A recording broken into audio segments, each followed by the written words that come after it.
પૂજ્ય કનુ બાપુ કથાઓમાં એક પદ ગાતા, કર્માબાઈ નો ખીચડો, થાલી ભર કર लाई खींचड़ो ऊपर घी की बात की, थाली भर के लाई ऊपर घी की बाट की, जीमो मारा श्याम धनी जीमावे बेटी जातरी, जीमो मारा श्याम धनी जीमावे बेटी जातरी, थाली भर कर लाई खींचड़ो ऊपर घी की बाट की, थाली भर कर लाई खींचड़ो ऊपर घी की बाट की, जीमो मारा श्याम धनी जीमावे बेटी जागरी, जीमो मारा श्याम धनी जीमावे बेटी। કર્માબાઈ એ પરમ ભક્ત પરિવારના દીકરી છે અને એમના પિતાશ્રી રોજ ઠાકોરજીને ભોજન ધરે અને ત્યારબાદ ભોજન આખો પરિવાર કરે, આવો નિયમ. કઈક કારણોસર કર્માબાઈ એના પિતા એમણે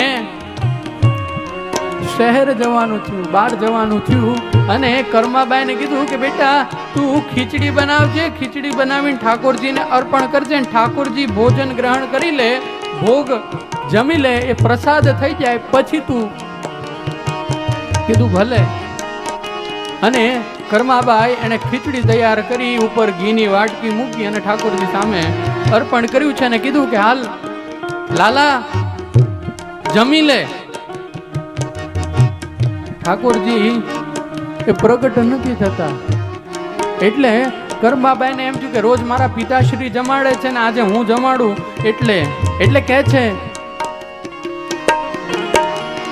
બાબો મારો ગામ ગયો હે ના જાને કદ આવેલો, બાબો મારો ગામ ગયો હે ના જાને કદ આવેલો, બાબો મારો ગામ ગયો હે ના જાને કદ આવેલો, બાબો મારો ગામ ગયો હે ના જાને કદ આવેલો, ઉકે ભરોસે બેઠો રહ્યો તો ભૂખો ही रह जावेगा, ઉકે ભરોસે બેઠ રહ્યો તો ભૂખો કર્મા કહે છે કે મારા પિતાશ્રી ગામમાં ગયા છે ને ક્યારે આવે નક્કી નહીં, એના ભરોસે જો રહ્યો, ઉકે ભરોસે બેઠો રહ્યો તો ભૂખો રહે જાવેગો, ક્યારે આવે કોને ખબર.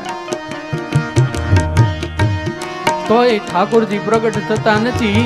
એને એમ થયું કર્માબાઈને કે જેમ મને બહુ ખીચડી નથી ભાવતી ને એમ મારા ઠાકોરને ભાવતી લાગતી નથી, એટલે કીધું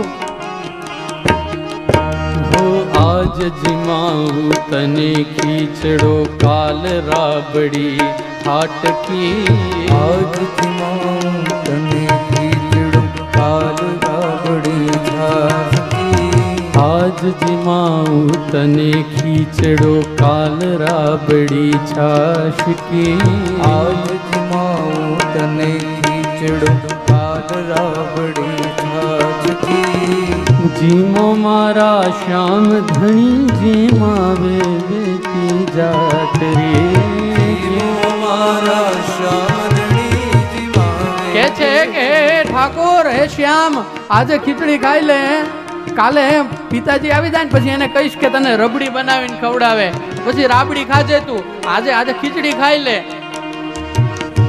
અને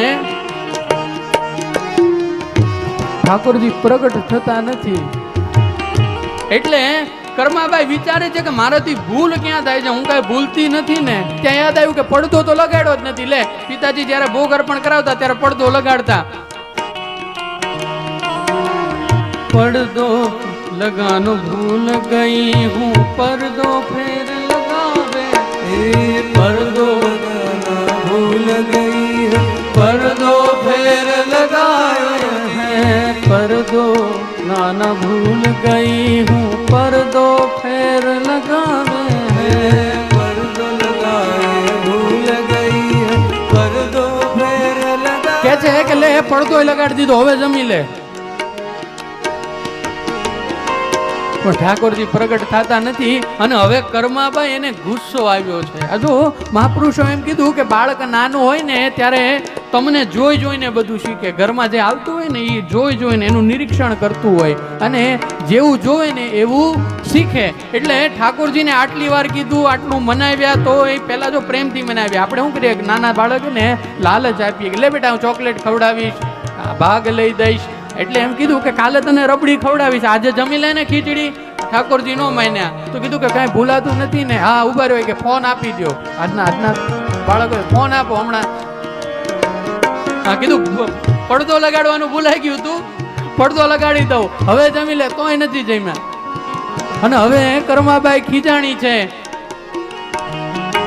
તું જીમે તો તબ મેં જીમું, તું જીમે તો તબ મેં જીમું.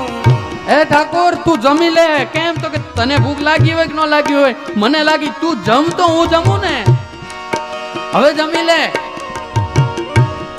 અદ્ભુત અદ્ભુત પદ છે. અને અંતમાં લાકડી લઈને કર્માબાઈ ઉભી રહી છે કે હવે જમ બાકી. અને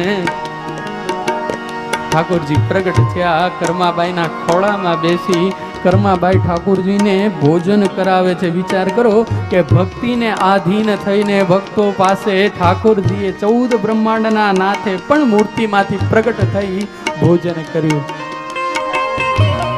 ગિરિરાજ ધરણી